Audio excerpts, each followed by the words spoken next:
What is something that exists solely because of stupid people? When my aunt died, I ended up with my mom and uncle talking to the funeral home advisor.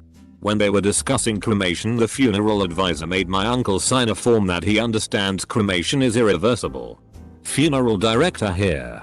On its own it's pretty dumb. However, there is another part that is usually a separate section.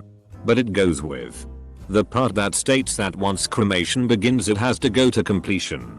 I have had people try to get me to stop the cremation and just fix them back up because some relative wanted a final viewing but didn't get notified. That's when that part suddenly becomes very relevant.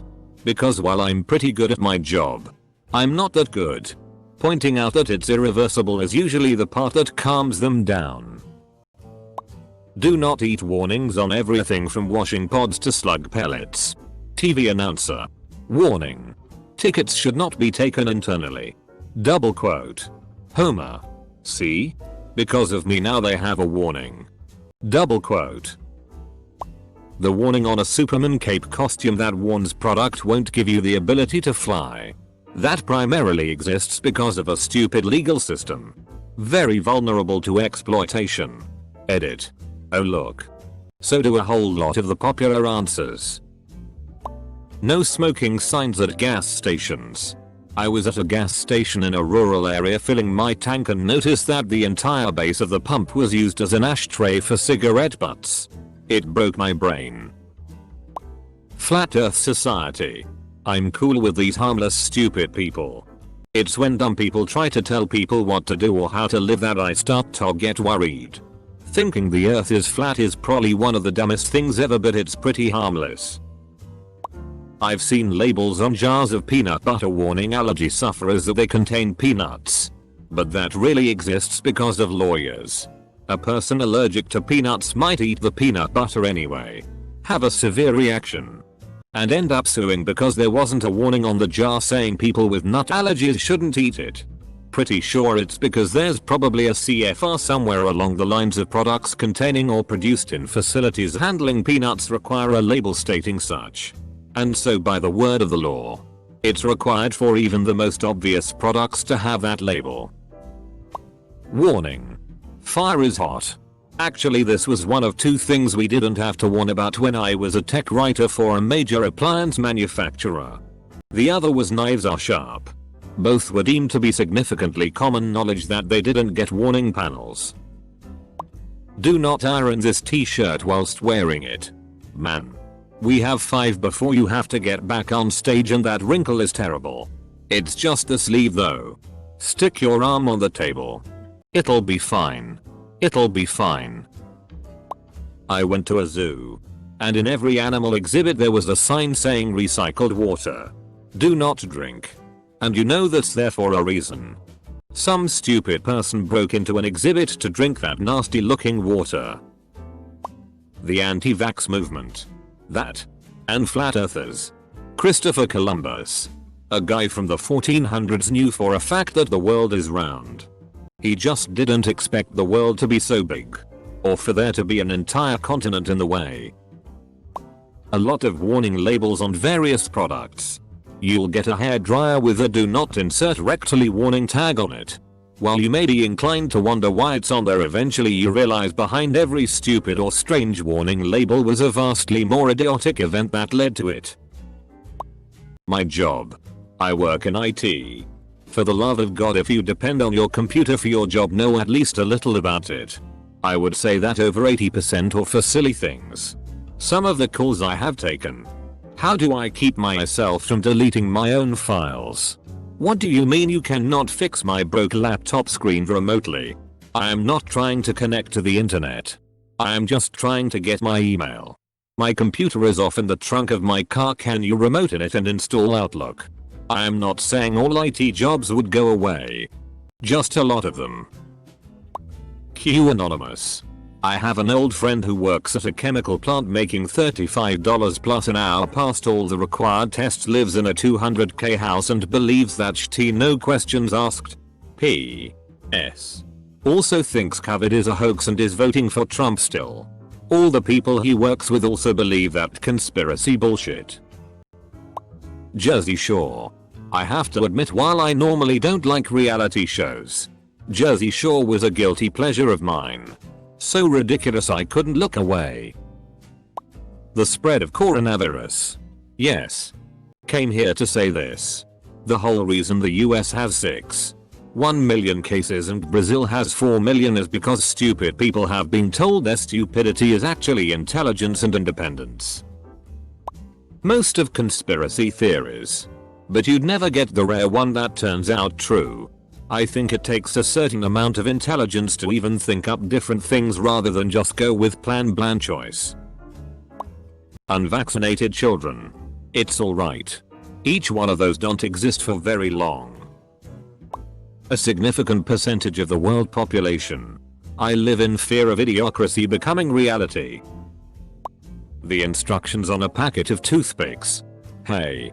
How is life on the outside of the asylum? It's got pretty weird on the inside recently. I live in the deep south. So to keep my steering wheel from blistering my hands after work, I use a folding sunshade in my windshield. It has a warning label. Do not use while driving. Double quote. Racism. Yup, my father-in-law used to start on these rants about how black people this and that, and I say, but your delinquent son does that same shit and he is white? I don't get invited over anymore. When looking for a house and you tour the inside, sometimes there is a strip of paper over the toilet seat that says do not drink. Humans. The darn fish just decided to grow legs one day.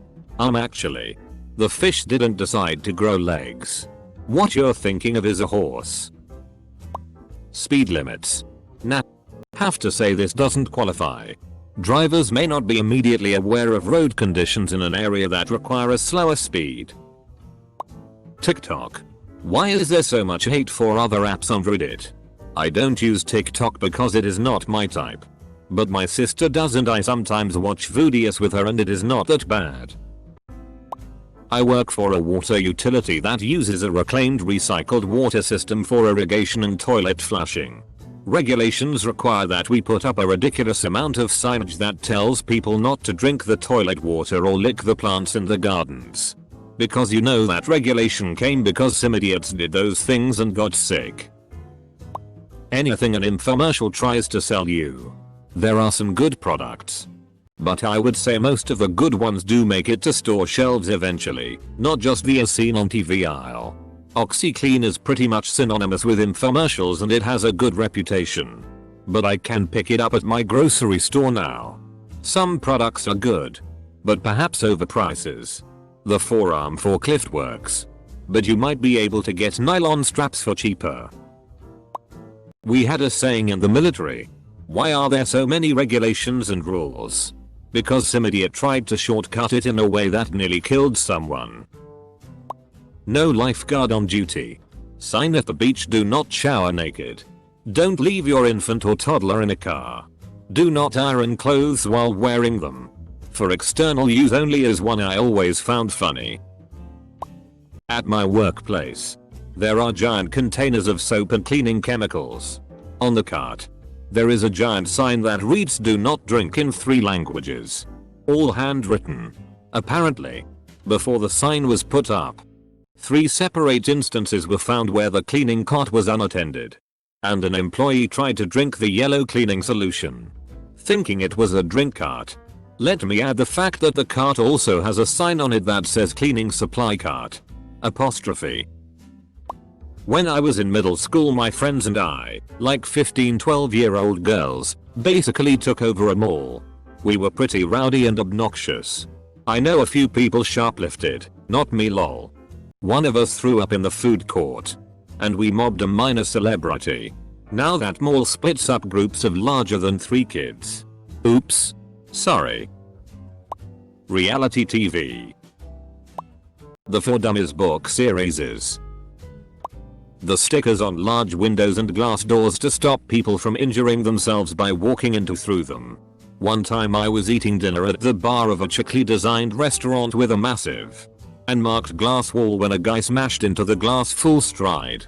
The bartender said happens all the time to make the guy feel less embarrassed, so then whispered "No it doesn't" to my wife and I. I was on work experience once with a nurse practitioner in the emergency department. He literally had a save template on his desktop partially filled in for punch-to-wall injuries. Punching walls happen so often. They have to keep a pre-filled template for it. Antifa. Exactly. If people weren't gullible enough to think Antifa was some violent catch-all leftist monster, the GOP wouldn't have invented the idea. But people really are gullible enough to believe these protests that almost never turn violent until cops start attacking or right-wing militias show up must be some leftist problem. Roller skates. The man that invented them, forgive me I forgot his name, wanted to make an entrance to a ball he was attending. So he strapped some wheels to his boots and flew right in. And into a full-length mirror. Do not take Celexa, or whatever the commercial is for, if you are allergic to Celexa. American TV ads for medication say this for those of you not from the supposed greatest country in the world. The zoo in my town has multiple signs warning visitors not to climb one fence in particular.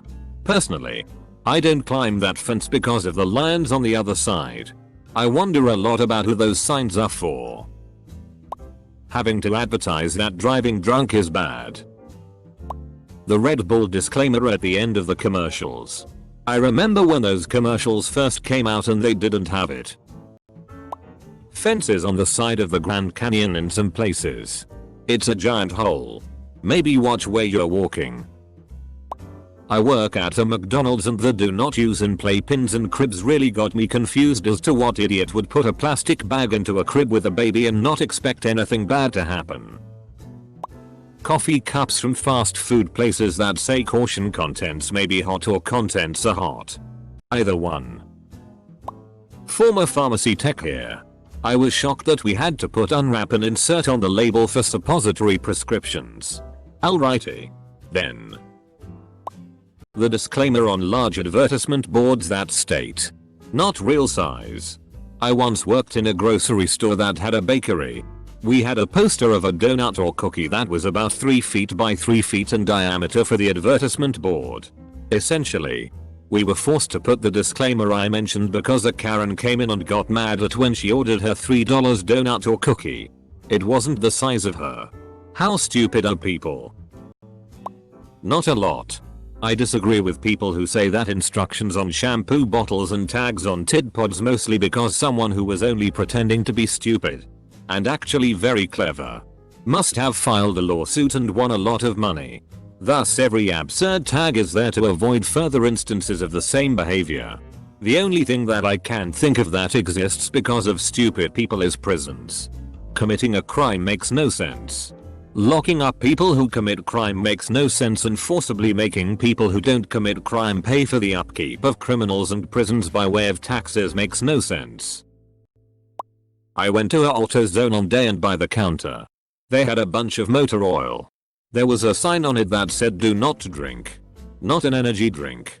I gave the cashier a WTF face and she sighed and explained that after stopping the 5th guy, they had to. Pet rocks. I can't believe that people actually buy these things. If people want their own pet rock, then let them go to a rick quarry. There's plenty that people can choose from. Yup. I had to do that at my dad's. Can't recall with my mom. But she had a viewing before being cremated. But when it comes to funeral stuff I'm a lot more lenient. Many people going to a funeral home are within a day or so of their relative dying and might not be in the right state of mind. The contract is both protection and a firm reminder to the grieving person because grieving people might flip-flop in their decisions. I see it as a wake the FCK up. It's permanent. Warning. I had the great misfortune of taking my hysterical aunt to the funeral home the morning after she found my uncle, who was 50, dead. She was a 44-year-old widow. Insisted the whole way that he would be cremated, but when we got in and she started talking to the director, she became hysterical all over again and told him she wanted family to be able to see my uncle and she didn't want him to burn.